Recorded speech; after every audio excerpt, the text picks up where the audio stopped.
Est-ce qu'il existe un montant pour se sentir en sécurité financièrement? Non, il n'y a pas de montant spécifique, universel, qui s'appliquerait à tout le monde. Il n'existe pas d'études récentes qui établissent un montant miracle au Canada au-delà duquel les gens se sentent heureux et confortables financièrement.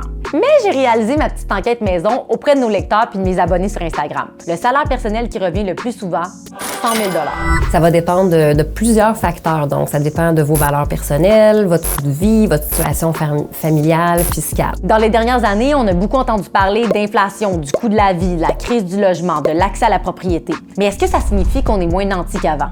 Ou plutôt, est-ce qu'on est plus exigeant qu'avant? Bien, une personne qui travaille à 27 de l'heure, 35 heures par semaine, n'atteint toujours pas le revenu viable à Montréal. Si tu te sens en insécurité financière quand tu es dans les 20 plus choyés de la société, je me dis, là, il y a peut-être un volet plus psychologique parce que peut-être que ton entourage fait que tout le monde s'achète une voiture, vont dans le sud, puis ils ont une belle maison sur une belle rue, puis là, bien, c'est sûr qu'à 100 000 à Montréal, on n'est pas capable de s'offrir ça. Une récente étude de l'Université de Sherbrooke a montré que depuis le début des années 2000, le pouvoir d'achat des Québécois a augmenté entre 13 et 64 % selon la situation familiale. Et malgré l'inflation qui nous a frappés dans les dernières années, entre 2019 et 2023, le pouvoir d'achat a aussi augmenté dans la majorité des cas. Donc, notre perception d'être plus pauvre que nos parents est statistiquement fausse. Vous, est-ce que vous avez l'impression que votre pouvoir d'achat est moins grand que celui de vos parents à votre âge? Dites-moi ça en commentaire. Puis si vous aimez ce genre de vidéo-là, n'oubliez pas de nous laisser un j'aime puis de vous abonner. Bye!